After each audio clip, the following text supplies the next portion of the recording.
오늘 말씀드릴 이 제목은 예정론이라고 하는 것인데, 이 예정론이라는 것은 미리 예자 정할 정자예요. 그러니까 미리 정했다.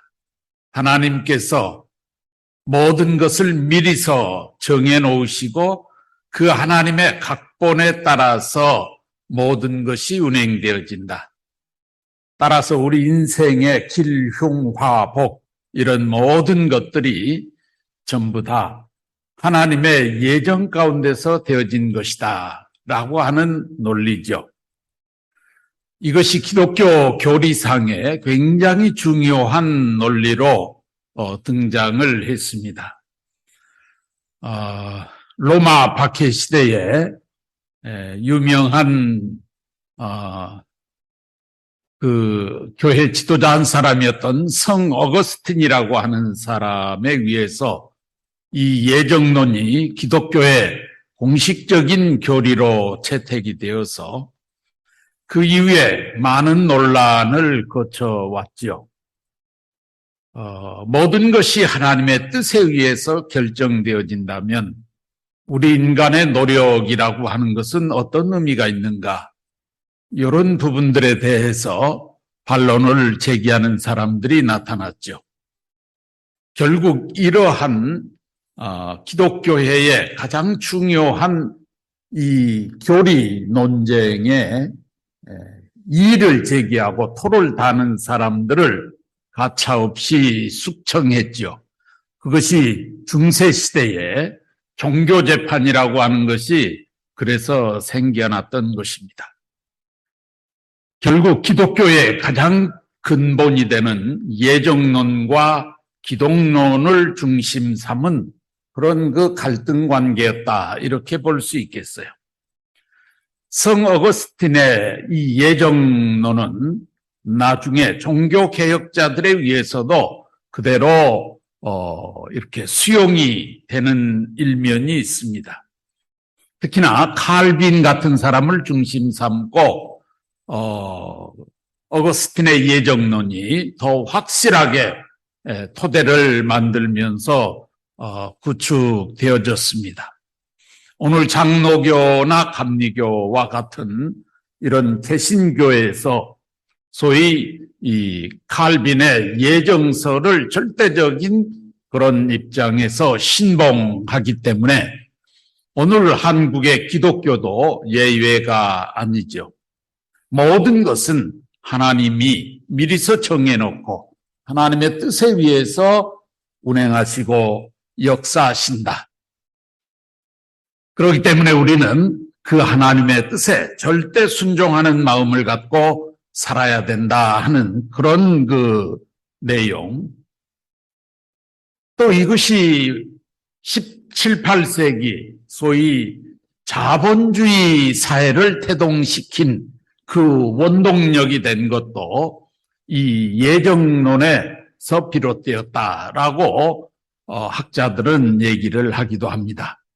그렇기 때문에 이 예정론이라고 하는 것은 비단 기독교인들만이 아니고 오늘 근세 사회를 연구하는 학자들에게 있어서도 굉장히 중요한 이슈가 되어 있는 것입니다. 오늘 우리가 예정론을 정확하게 알고 정확하게 신앙적으로 그것을 해석할 수 있을 때 우리의 신앙이 건전한 신앙으로 갈 수 있다.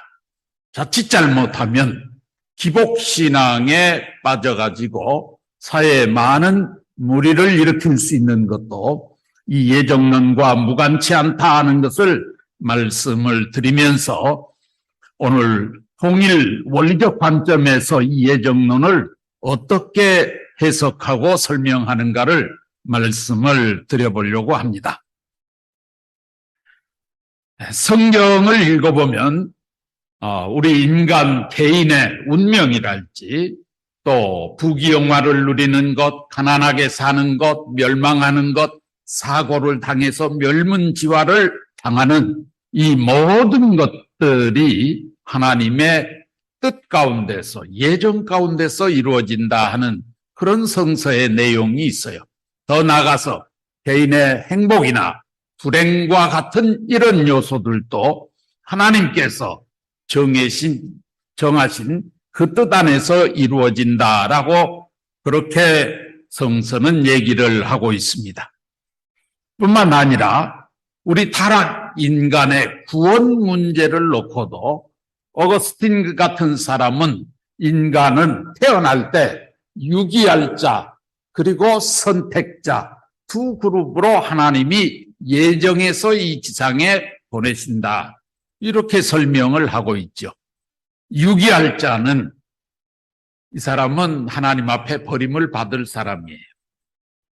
그런데 선택받은 사람은 구원받는 사람이에요.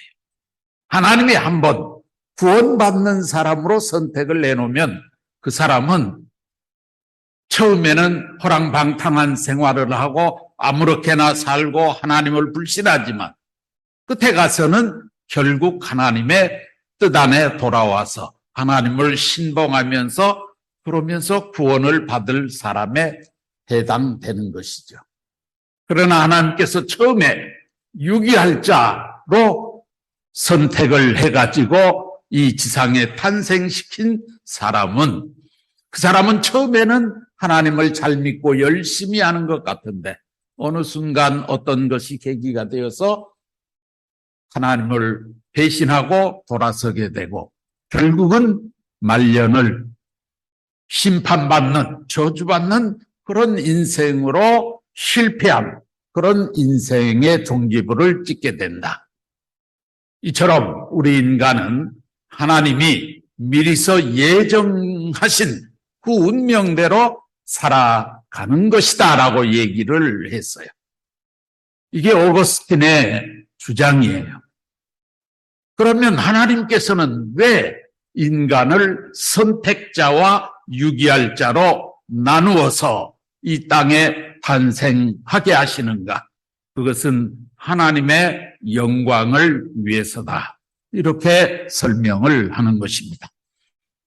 그렇기 때문에 우리 인간이 타락한 인간이 궁극적으로 하나님 앞에 구원을 받느냐 못 받느냐 하는 것도 결국 하나님이 정해진 각본대로 되어지는 것이다.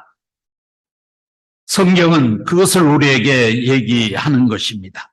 뿐만 아니라 나아가서 한 국가의 흥망성쇠 같은 것도 결국은 하나님이 정하신 예정, 각본에 따라서 이루어지는 것이다. 그러니까 인간사 모든 것이 다 하나님의 뜻 안에서 이루어지는 것이다. 이렇게 설명을 하는 것입니다. 그런데 이것이 오늘 현대인들 앞에는 참 받아들이기 어려운 내용도 있어요. 내가 선택할 자에 속해서 이 지상에 태어났다면 얼마나 행운입니까? 좋습니까? 그러나 불행하게도 내가 유기할 자에 속해서 이 세상에 태어났다면 내가 지금 하나님을 믿고 있는 이것이 무슨 의미가 있는가? 언젠가는 내가 하나님을 떠나게 될 것이고 결국 내 인생은 비참한 인생으로 끝날 텐데 그리고 결과는 지옥으로 갈 텐데 그렇다면 오늘 나는 애써서 열심히 신앙생활을 할 필요가 없지 않는가? 내가 지금 노력하지 않아도 하나님이 나를 그렇게 예정 가운데 세우셨다면 내 노력과는 상관없이 하나님의 뜻대로 될 것인데 내가 무엇 때문에 노력하고 수고해야 되는가? 이런 문제를 놓고 현대 지성인들은 굉장히 이해정론의 반론을 제기하죠. 그러다가 보니까 신앙생활에 많은 혼란이 일어난 것도 사실입니다. 이것은 더더군다나 똑같은 성경 안에 로마서 같은 데는 모든 것을 하나님이 다 예정하는 것처럼 그렇게 기록을 해놨는데 다른 성경들에 보면은 예정론이 아닌 것처럼 얘기를 해놓은 그런 성경 구절들도 많다 그 말입니다. 그러니까 똑같은 성경을 보면서 신앙생활을 해나가는 기독교 신도들 앞에조차도 이 예정서를 중심 삼고는 많은 시비거리가 되고 또 이것을 중심 삼고 많은 갈등 관계, 교파 분열을 일으켜 나온 것도 피할 수 없는 그런 역사적인 사실인 것이죠. 그렇기 때문에 우리가 이 예정론을 정확하게 알지 않으면 안 되는 것입니다. 성경을 읽어보면 하나님의 예정서를 세우는 성부들이 있죠. 예정서를 긍정하는 것. 로마서 8장 29절에 30절에 보면 하나님은 미리 아신 자를 정하시고 정한 자를 부르시고 부른 자를 의롭다 하시고 의롭다함을 받은 자를 영화롭게도 하신다. 이렇게 했어요. 그러니까 하나님은 어떤 사람을 미리서 알고 그를 정하고 그를 불러서 의롭다 하고 그 다음에 영화롭게 한다. 이렇게 성경은 설명을 하고 있어. 그러니까 하나님께서 우리 인생사 모든 것을 다 하나님이 결정하신다 하는 내용입니다. 그런가 하면 로마서 9장 15절에서 16절에 보면 하나님은 긍휼히 여길 자를 긍휼히 여기시고 불쌍히 여길 자를 불쌍히 여기리라. 그런즉 원하는 자로 말미암음도 아니요 다른 받지라는 자로 말미암음도 아니요 오직 긍휼히 여기시는 하나님으로 말미암습니다. 그러니까 하나님이 불쌍히 여길 사람, 그 다음에 긍휼히 여길 사람, 귀하게 생각할 사람, 천하게 생각할 사람, 흥할 사람, 망할 사람, 복받을 사람, 화를 받을 사람, 다 하나님이 정하는 것이다. 이런 내용의 성구죠.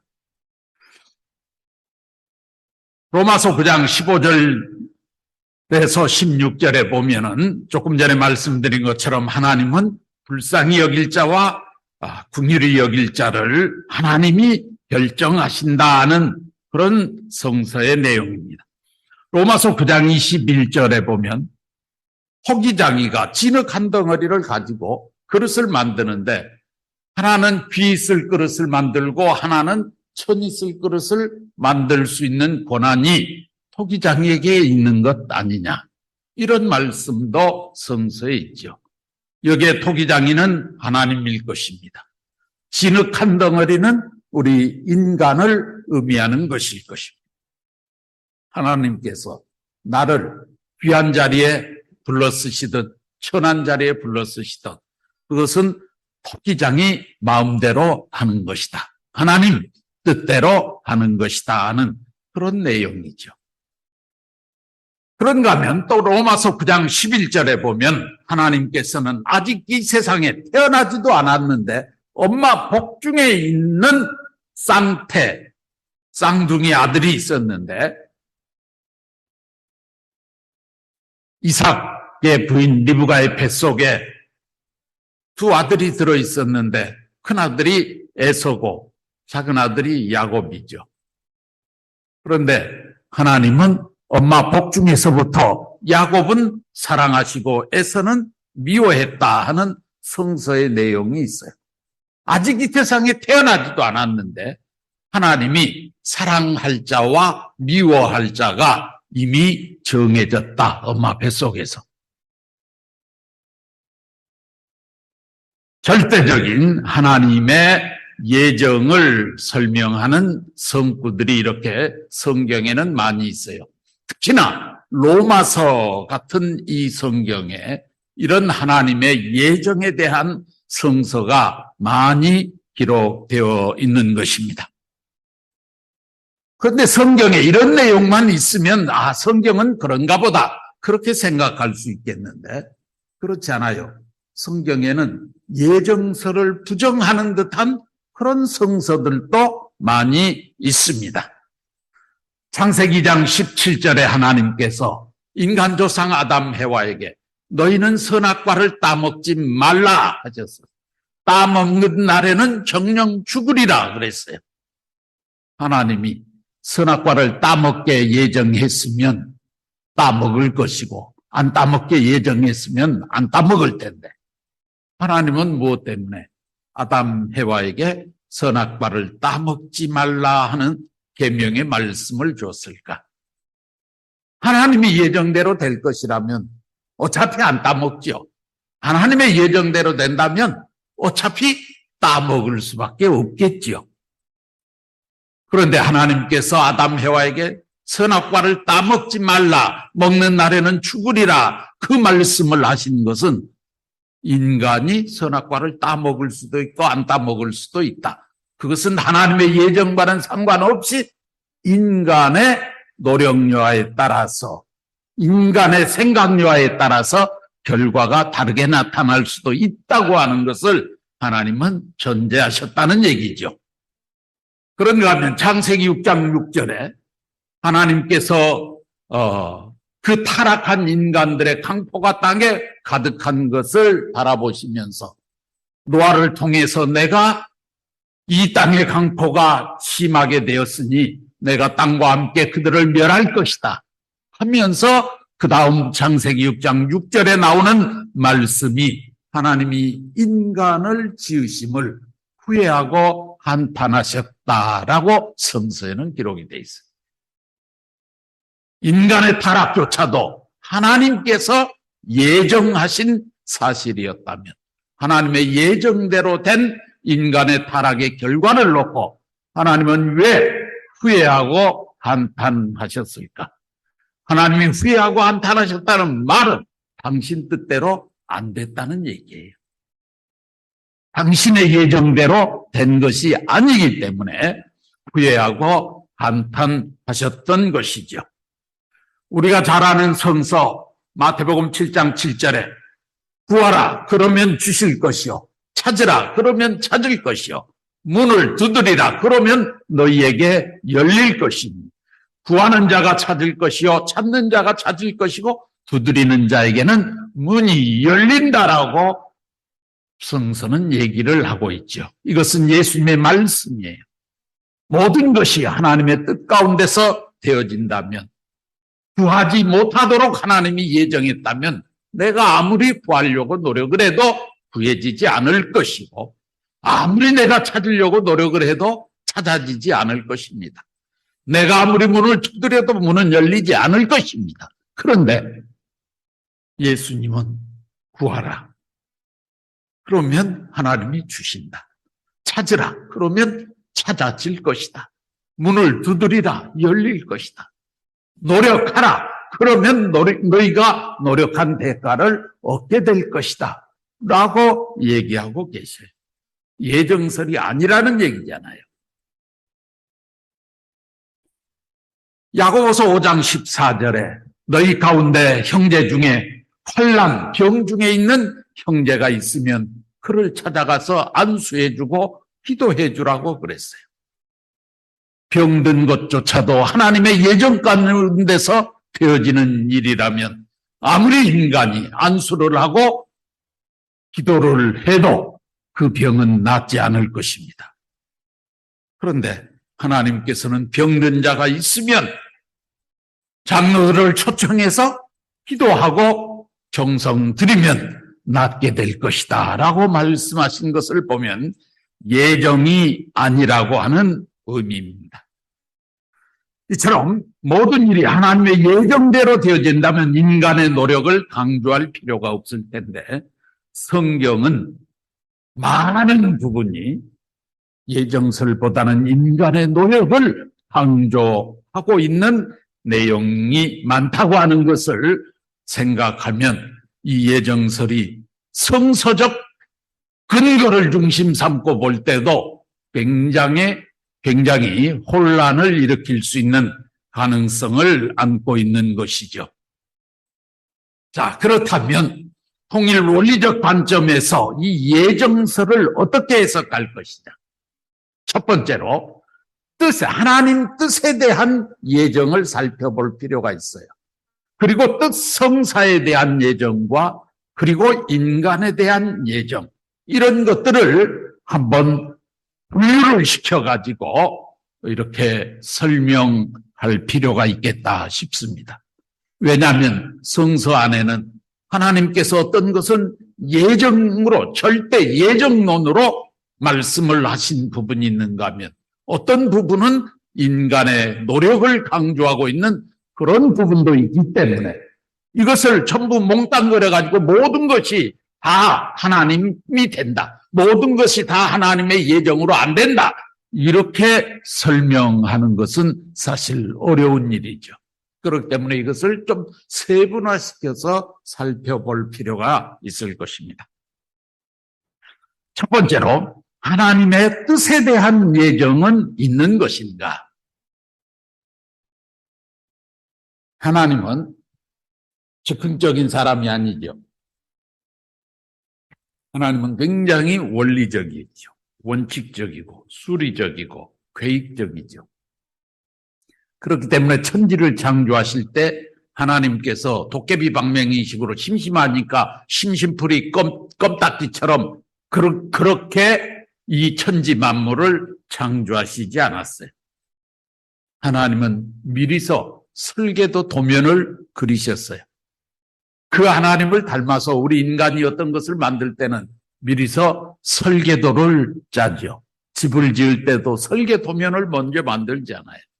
그리고 그 설계도면에다가 재료를 투입해가지고 하나의 건축물을 만들어내는 것처럼 우리 인간의 그런 창조력이라고 하는 것은 하나님을 닮아서 그렇게 나온 것이죠. 그렇기 때문에 하나님도 태초에 인간과 만물을 창조하실 때 설계도 도면을 가지셨어요. 그 설계도 도면에 의하면 무엇 때문에 내가 이 천지 만물과 인간을 창조하겠다고 하는 그 목적과 이상이 있었다 그 말입니다.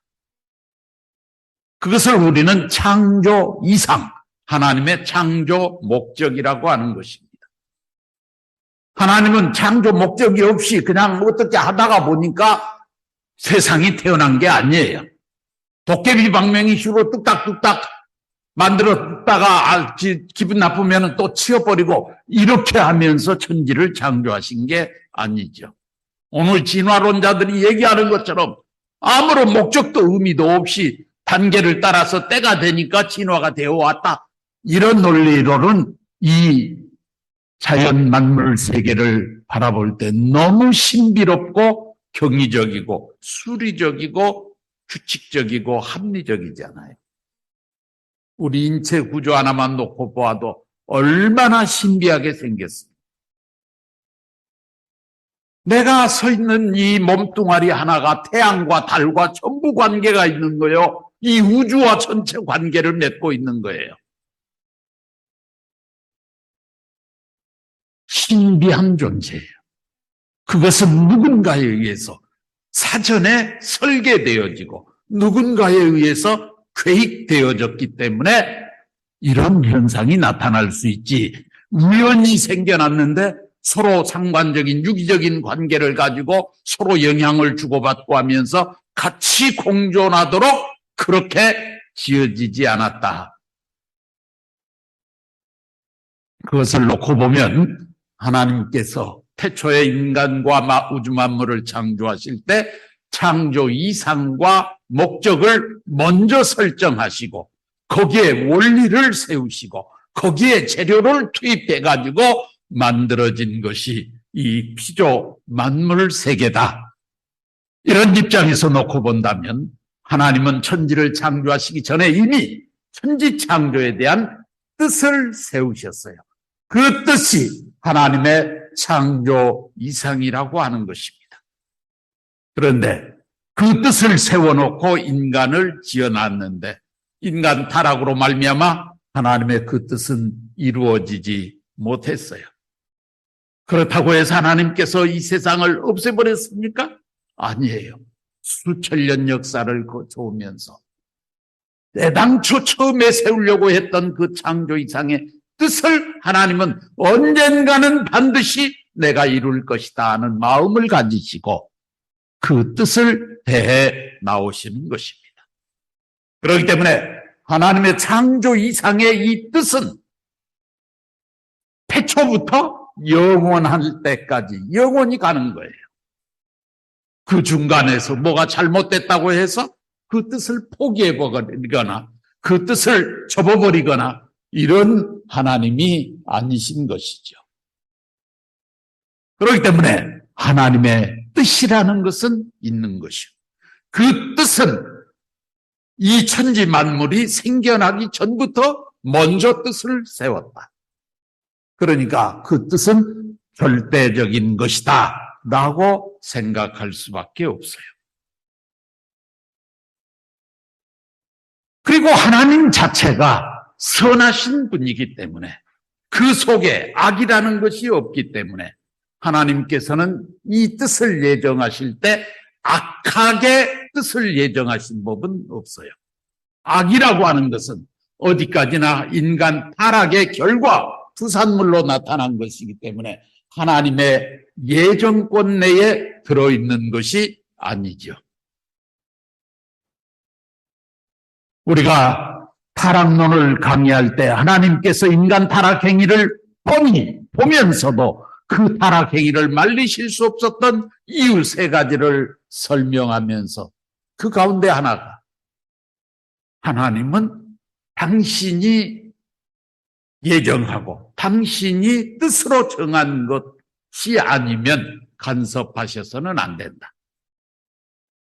그런데 인간 타락이 사탄으로 말미암아 시작되는데 그것을 하나님이 간섭하게 되면 사탄은 악을 창조한 또 하나의 창조주의 그런 입장에 세워지기 때문에 하나님은 하나님의 뜻의 절대성과 완전 무결성 그리고 완전히 선한 그것만을 하나님은 생각하셨기 때문에 인간 타락행위 같은 것을 간섭할 수 없었다 그랬어요. 그러니까 악과 타락이랄지 사탄적인 문제랄지 멸망이랄지 심판이랄지 이런 것들은 하나님의 예정 속에 들어갈 수 없는 요인들이죠. 뜻 속에 포함이 안 되는 거예요. 하나님의 뜻은 어디까지나 절대적으로 선하게 세우셨기 때문에 선한 것만이 하나님께서 절대적으로 예정하실 수 있지 악한 것, 불행한 것 이런 것들은 하나님이 예정하실 수가 없는 것이죠. 그렇기 때문에 하나님께서 사무엘상 15장 11절에 보면은 사울이라고 하는 사람을 임금으로 세웠어요. 이스라엘의 첫째 임금으로 세웠는데 처음에는 사울이 굉장히 총명하고 하나님을 잘 섬겼어요. 하나님의 칭찬받는 사람이었어요. 그런데 점점 사울이 변질되었어요. 그래가지고 악을 행하기 시작합니다. 하나님 앞에 거짓말을 하기 시작합니다. 하나님께서는 사울을 왕 삼은 것을 후회하셨다라고 성경에 나옵니다. 왜 하나님이 사울을 왕 삼은 것을 후회했을까요? 사울 왕이 선할 때는 하나님이 사울 왕을 선한 자리에 세우셨는데 사울 왕이 악을 행하게 되니까 하나님께서 그 사울 왕을 간섭하실 수가 없게 된 것이죠. 이처럼 하나님의 예정권 안에 악이라고 하는 요소가 들어오게 되면 하나님은 그것을 예정하시지 못하시는 것이죠. 인간을 지어놓으셨던 하나님께서 인간의 타락과 강폭함, 인간이 악을 행하면서 살아가는 그 모습을 바라보면서 하나님은 인간 지으심도 후회하고 한탄하셨다고 했어요. 그 말은 악한 인간은 하나님의 주관권, 예정권에서 벗어나 있다 말입니다. 그렇기 때문에 하나님의 뜻은 어디까지나 절대적으로 예정을 하시면서 선하게 예정을 하시는 것입니다. 그리고 하나님의 뜻 자체는 예정된 것으로서 영원히 갈 수밖에 없는 내용이다 하는 것을 말씀을 드립니다. 또 하나님의 성품 자체가 절대, 유일, 불변, 영원 이런 속성을 갖고 계시기 때문에 하나님이 세우신 그 뜻 자체도 절대, 유일, 불변, 영원의 속성을 갖지 않으면 안 되는 것입니다. 그렇기 때문에 하나님의 뜻은 절대 이랬다 저랬다 할 수가 없어요. 유일한 것이고 영원한 것이고 불변한 것이고 절대적으로 예정을 하시는 것이죠. 그러니까 하나님 뜻에 대한 부분을 놓고는 성서에서 얘기하는 것처럼 모든 것을 하나님이 예정했다 하는 예정론이 맞습니다.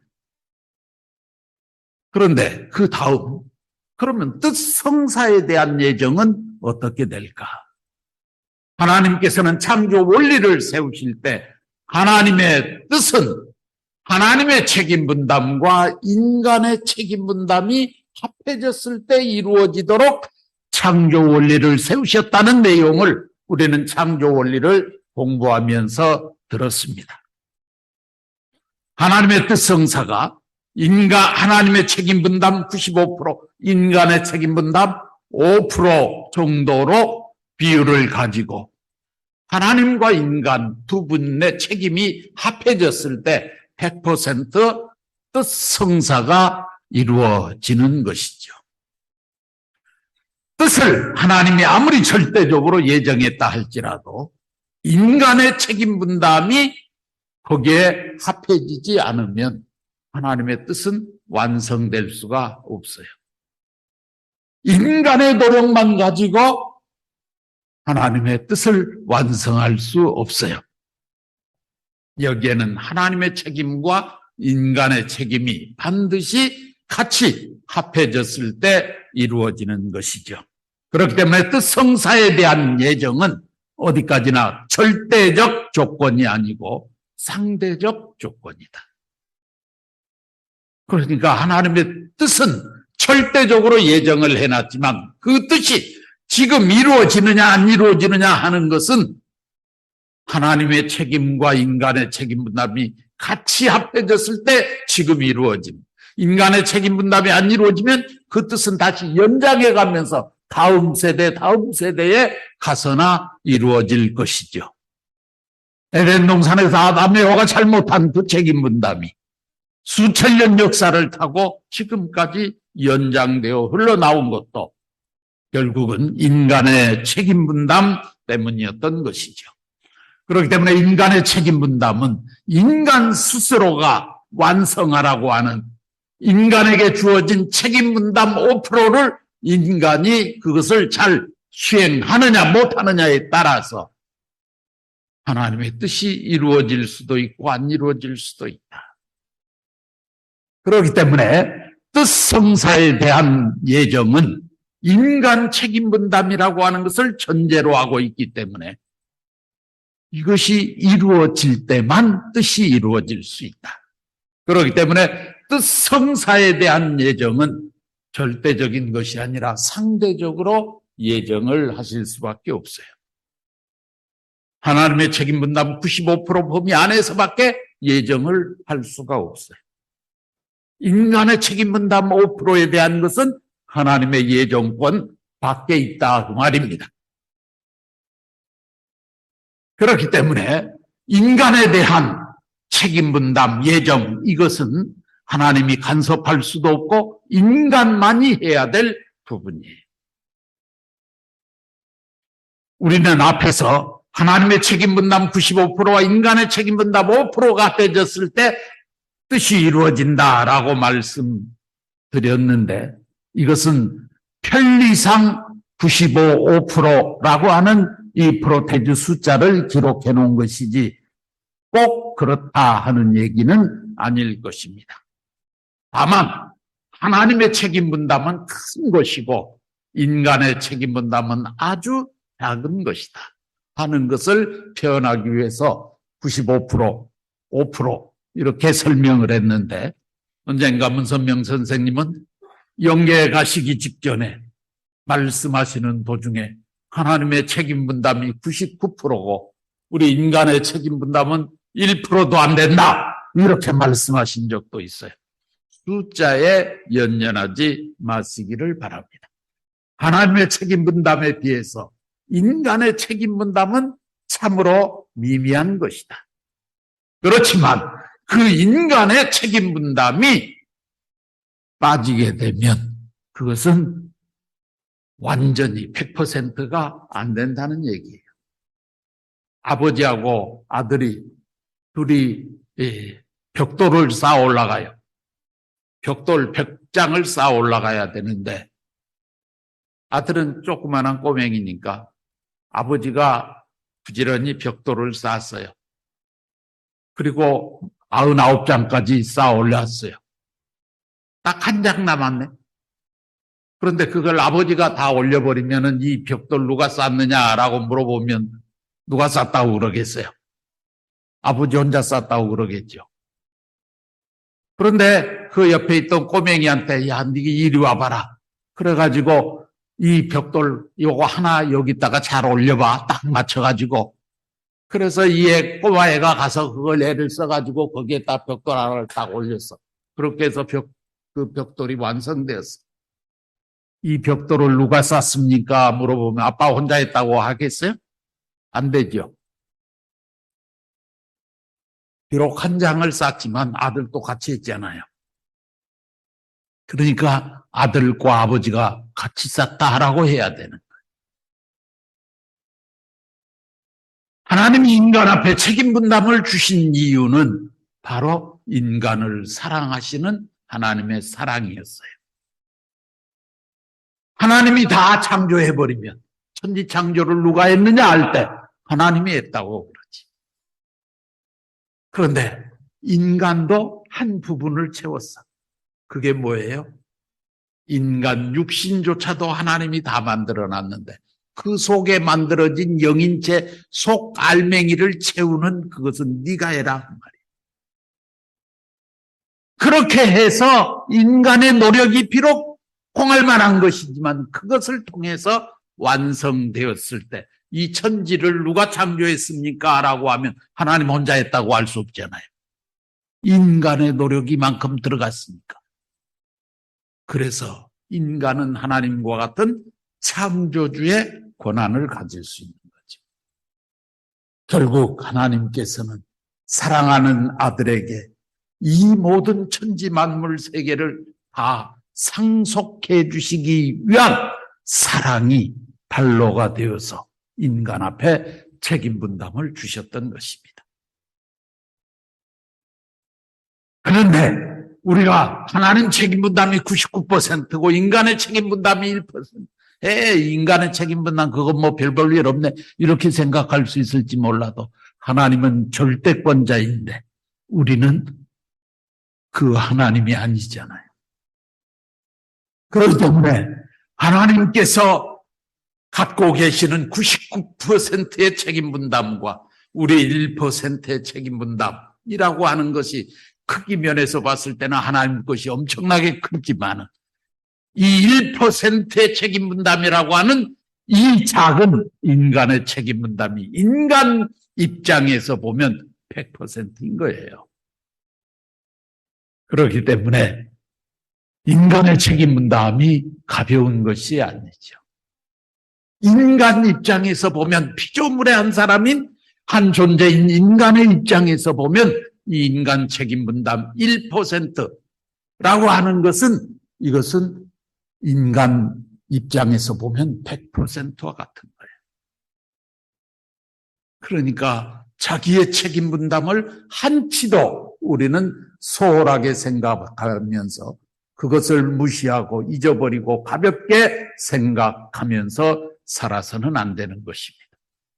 태어나는 순간부터 죽을 때까지 죽을 힘을 다해서 자기가 갖고 있는 책임 분담을 그때그때마다 완성해 나가기 위해서 노력하는 그런 삶을 살아야 된다 그 말입니다. 하나님이 내 인생 운명 다 예정해 버렸으니까 나는 할 것도 없이 그냥 백수건달처럼 그렇게 지내도 된다. 그런 논리를 갖고 사는 사람은 그건 하나님의 예정도 아니고 하나님께서 그렇게 그 사람을 그런 자리에 세워놓지도 않으셨어요. 자신의 직무유기예요. 자기 인생을 성실하게 살아가지 못하는 사람은 자기 인생을 직무유기하는 것과 다를 바가 없다는 것을 생각하면서 우리는 원리를 아는 사람으로서 내 스스로의 책임 분담을 완성하기 위해서 혼신의 노력을 다하며 살아야 될 것입니다.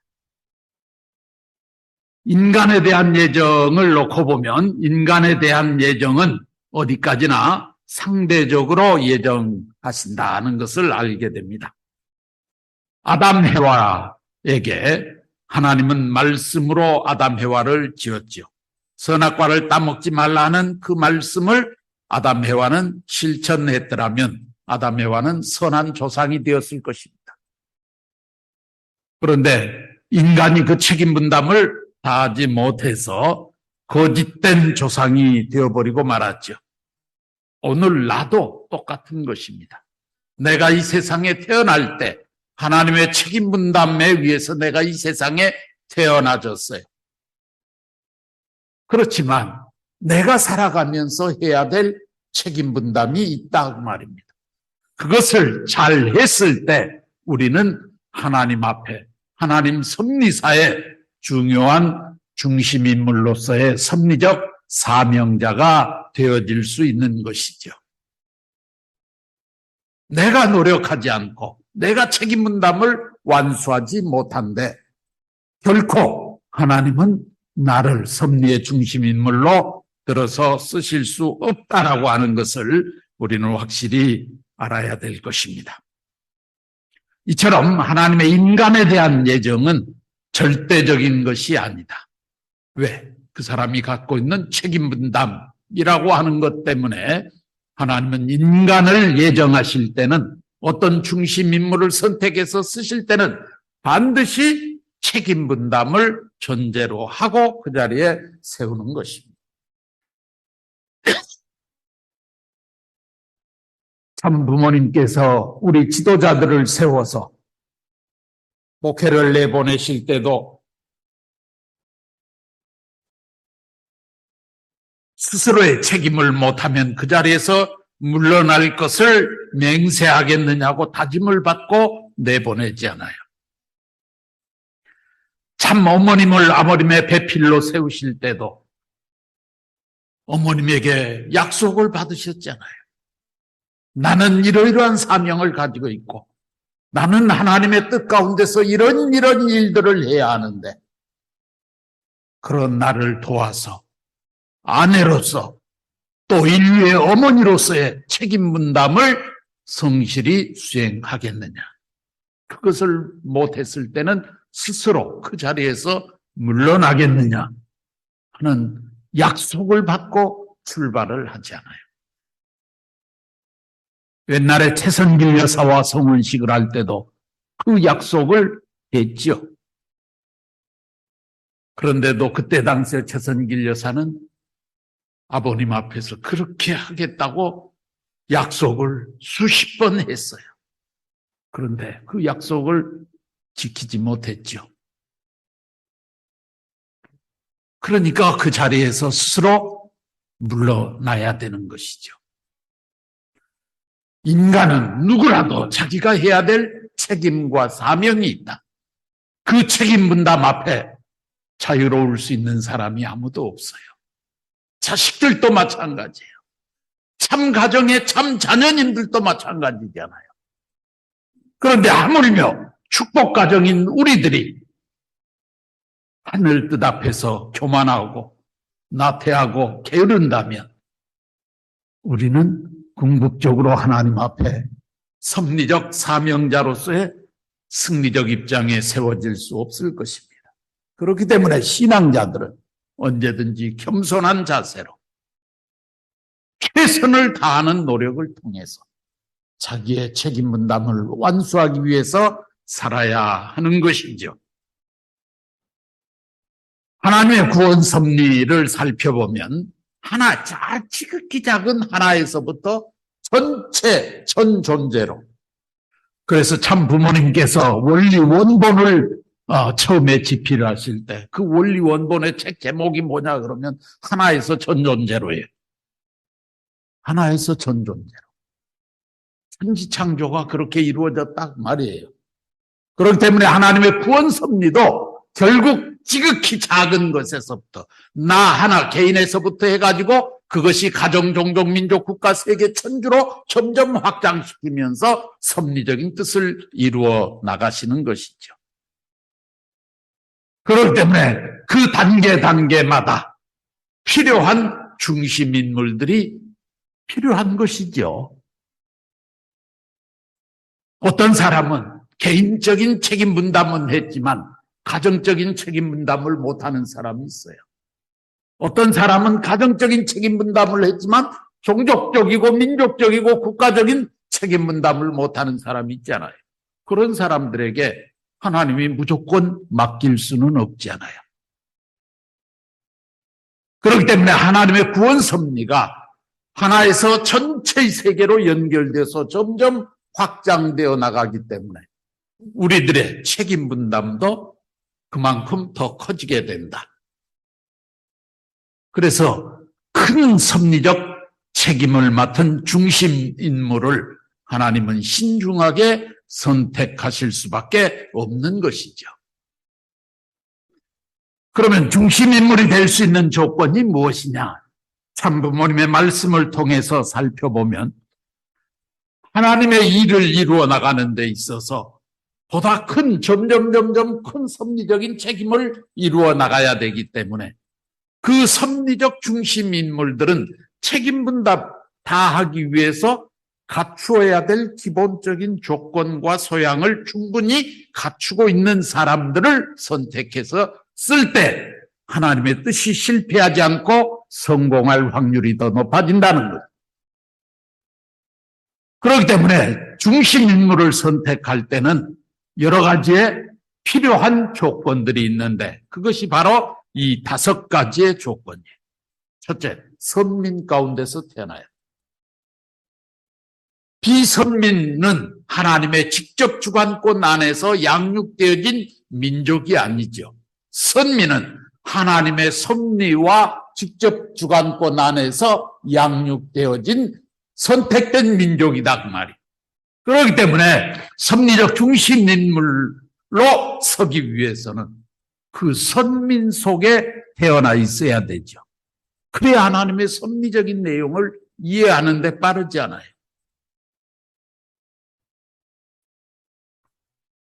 아버님께서 언젠가 그런 말씀하신 적이 있어요. 하나님의 복지 섭리의 심정적 한을 해원하기 위한 그 섭리의 뜻을 이루어 나가는 데 있어서 하나님의 한의 심정을 이해할 수 있는 민족이 그런 사람이 중심 인물이 돼야 될 텐데 한의 심정을 모르는 민족 가운데서 태어난 그런 사람이 어떻게 하나님의 한의 심정을 이해하겠는가?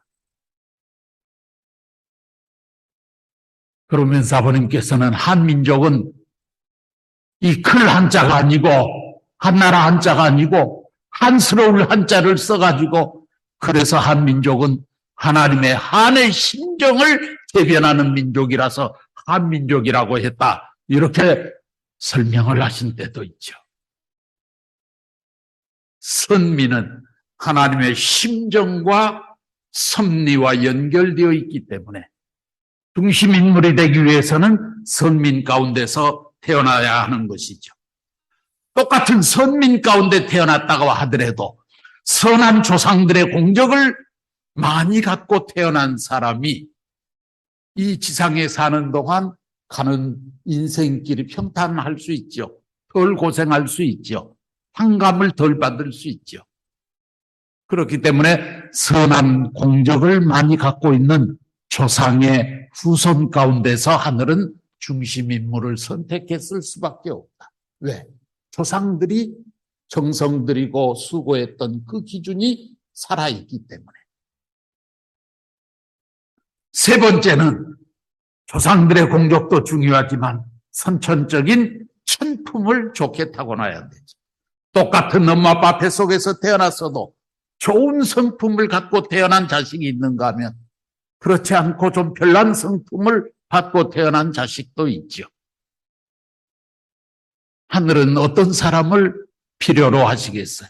좋은 성품을 갖는 사람이 하나님의 일을 해나가기가 쉬울 거 아니겠어요? 그렇기 때문에 선천적으로 좋은 천품을 타고나야 되는 것이죠.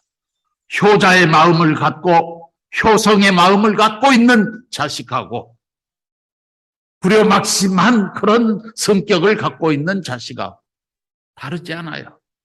부모를 대하는 기준 자체가 다르지 않아요. 좋은 천품을 가진 사람이 하나님을 대하는 것과 나쁜 천품을 갖고 있는 사람이 하나님을 대하는 것 다르죠. 좋은 성품을 갖고 있는 사람은 하나님을 위해서 제가 무엇을 바쳐드릴까요? 하지만 나쁜 천품을 가진 사람은 하나님을 대하면서도 저 하나님을 어떻게 내가 이용해 먹지? 이렇게 생각하죠. 그러니까 달라요.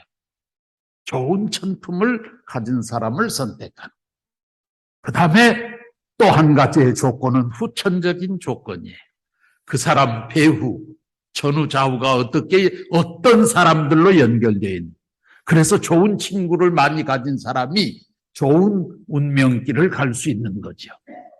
친구 잘못 사귀면 패가 망신할 수도 있잖아요. 그 사람 주변에 모여있는 그 사람들이 어떤 사람들이냐 그 말이에요. 후천적인 조건도 봐야 되는 것입니다. 그 다음에 결정적인 것은 하늘이 꼭 필요로 하는 그 시기와 장소에 맞출 줄 알아야 되는 것이죠. 하늘이 어떤 사람을 쓰려고 하는데 찾으니까 없네? 그러면 하늘은 그거 안 할 수 없잖아요. 그러니까 제2, 제3의 인물이라도 다른 사람을 세워서 써버리잖아요. 전에 아버님께서 언젠가 인사 조치를 하시는데 누구를 부르셨어요. 무슨 일을 맡기려고. 또 아버님 불렀는데 그 자리에 없는 거예요. 아까 있었는데 아무리 찾아도 없는 거예요. 아버님이 한참 기다리더니 또 찾는 거예요. 또 없어요. 그러니까 그 사람 제껴버리고 다른 사람을 임명해버리시잖아요. 시기와 장소에 잘 맞아야 된다 말입니다. 이런 5가지의 조건을 두루두루 갖추고 있는 사람이 하나님의 섭리적인 중심인물로 예정되어질 수 있는 것이죠. 아마도 이 자리에 있는 우리 식구님들은 축복 가정으로서 하늘 앞에 특별히 선택되어 오늘 이 자리에 온 것을 보면 틀림없이 이 5가지의 조건을 갖추고 있는 똑같은 우리 일본 식구들이지만 그렇다고 해서 저 아프리카로 축복받고 간 그 식구들을 폄훼하는 거 아닙니다. 그들은 한국에 한번 오는 것이 얼마나 어려워요. 아프리카에 시집을 갔으니 한국에 한번 오는 것이 하늘의 별 따기요. 평생 한 번도 못 와. 아버님의 말씀을 직접 들을 수 있어? 안 되잖아요. 그런데 오늘 이 자리에 앉아있는 여러분들은 난 우리 일본 식구들 가운데서도 특별히 조상의 공적이 많아갖고 선택된 사람들이다라고 생각해. 그런 얘기나 많이 했어요. 다른 사람들 앞에서. 여러분들은 좋든 싫든 간에 한국으로 시집을 와서 한국말을 하지 않아요. 참 부모님께서 한국말로 말씀하시는 내용을 알아듣지 않아요. 심정적으로 같이 느끼지 않아요. 언제든지 가서 만날 수 있지 않아요. 그러면 여러분들은 특별히 선택된 일본 식구들이에요. 그러니까 더 열심히 해야 된다고요. 아프리카나 저 중남미로 시집 가가지고 부모님이 그렇게 보고 싶어도 꿈속에서라도 한번 볼까 하면서 정성 들이면서 눈물 흘리는 그런 우리 일본 식구들 많아요. 아프리카에 가서 얼마나 고생하면서 사는 식구들 많아요. 그런데 똑같은 일본 식구였는데 한국 사람 신랑을 만나서 와서 보니 부모님이 계시는 한국 땅, 하나님의 섭리의 조국인 이 한국에서 주인 노릇을 하면서 살아갈 수 있는 그런 며느리가 되었다고 하는 것은 여러분들은 특별히 선택받은 사람들이다. 그런 면에서 이런 5가지의 조건들을 여러분들은 잘 갖추었는지도 한번 생각을 해보고 나에게 부족한 점이 있다면 더 보충해 나가는 그런 노력이 필요할 것입니다. 마지막으로 성서, 예정서를 세워주는 이 성구를 좀 다시 한번 우리가 이해를 할 필요가 있어요. 아까 로마서 8장 29절에 하나님은 미리 아신 자를 정하시고 정한 자를 부르시고 부른 자를 의롭다 하시고 의롭다 함을 받은 자를 영화롭게 하신다. 이렇게 해놓고 보니까 모든 것이 하나님이 다 예정한 것처럼 이렇게 이해를 했는데 잘못 해석을 했어요. 어디까지냐 하면 하나님은 미리 전지전능하시니까 하나님은 어떤 사람을 섭리의 중심 인물로 선택하면 그가 일을 잘할 것이다 하는 것을 하나님은 미리 아신다는 것이죠. 그러면 그 아신 자를 하나님은 정할 수 있죠. 저 녀석을 불러서 중심 인물로 세워야 되겠다. 그리고 나서 정한 다음에 그를 부르시는 거예요. 그것은 하나님이 하실 수 있는 책임 분담권 아니에요. 그런데 그렇다고 해서 영화롭게 되는 것 아니죠? 불러서 일을 맡기셨어. 맡긴 다음에 그 일을 맡은 사람이 의롭게 행동을 해서 자기의 책임 분담을 다 해야 되지요. 그랬을 때 그 결과가 영화로운 결과가 나오는 것이죠. 하나님의 뜻이 성사된다 그 말이에요. 그러니까 이 성경은 잘못 해석을 하면 다 하나님이 하는 것 같은데 쪼개놓고 보면 아니에요.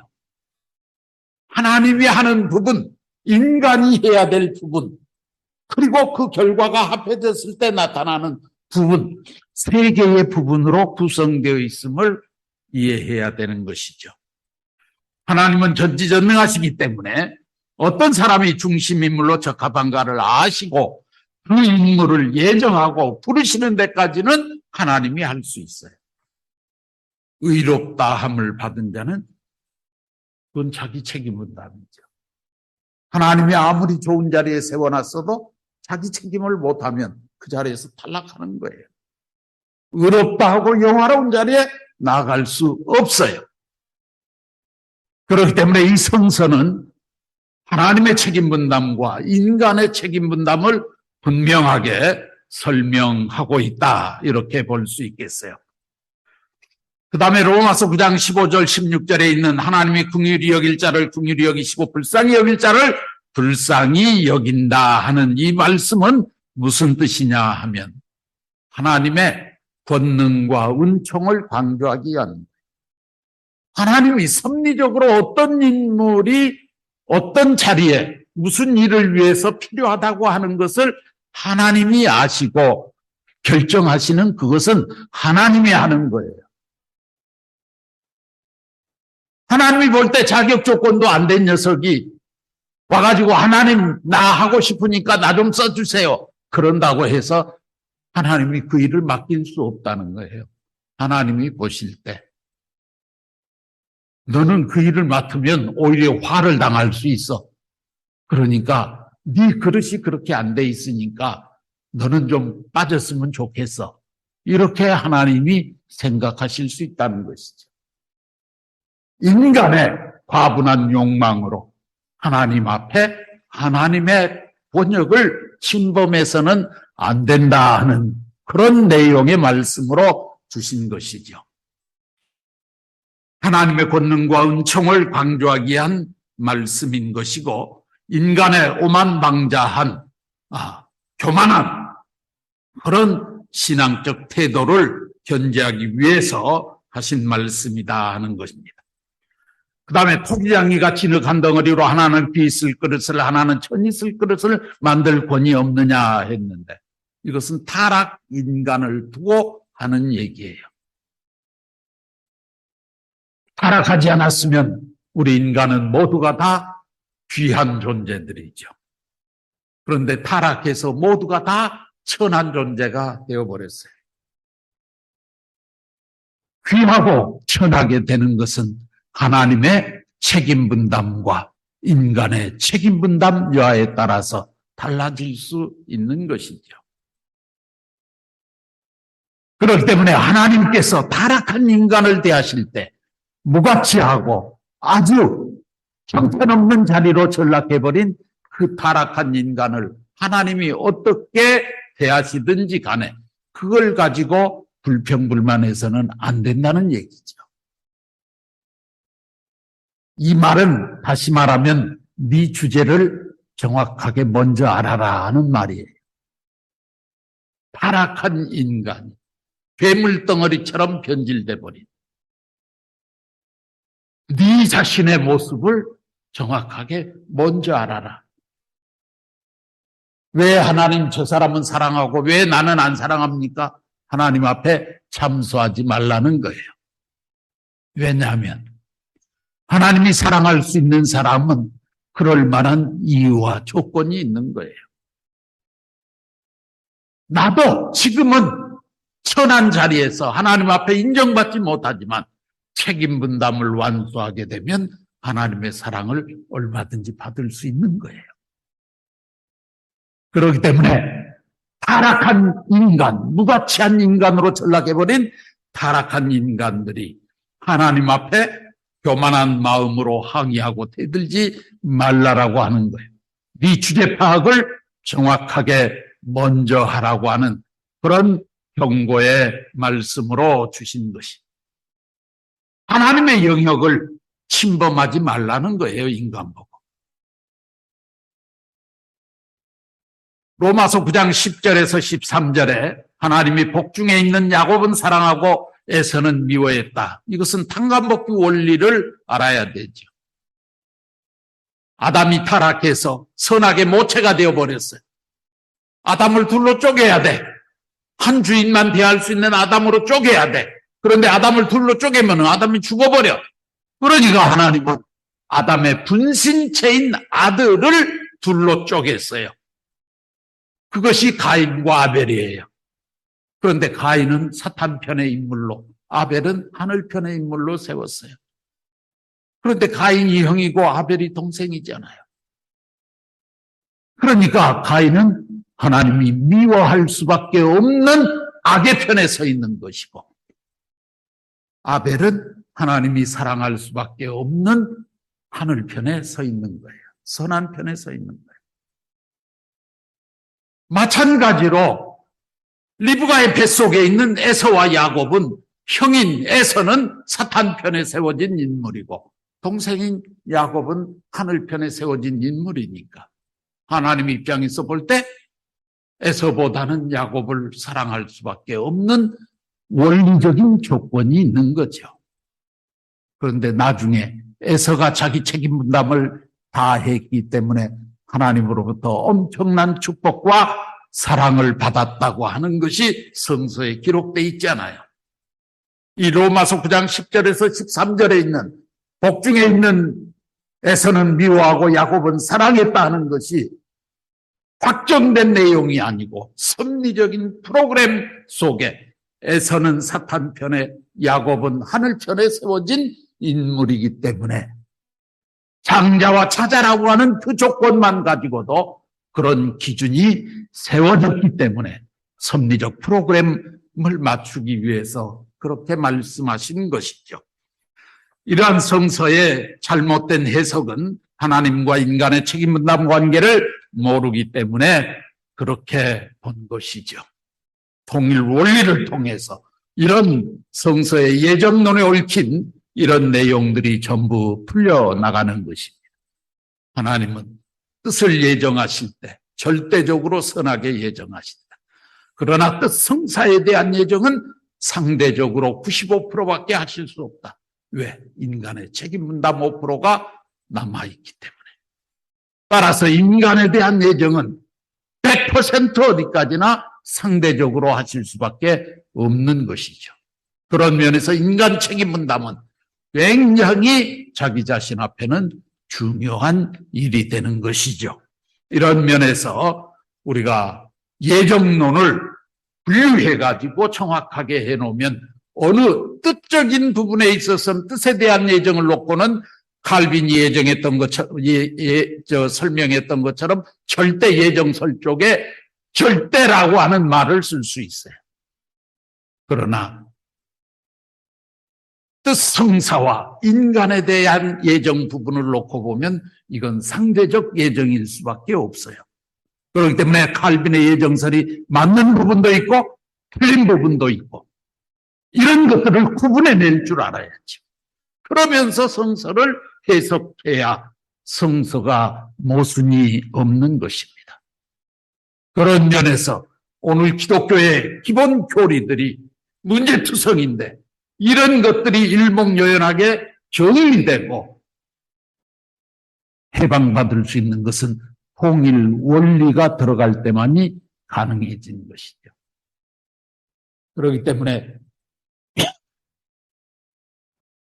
이 통일 원리를 제일 필요로 하는 사람이 누구냐 하면 오늘 기독교인들이어야 되는 것이죠.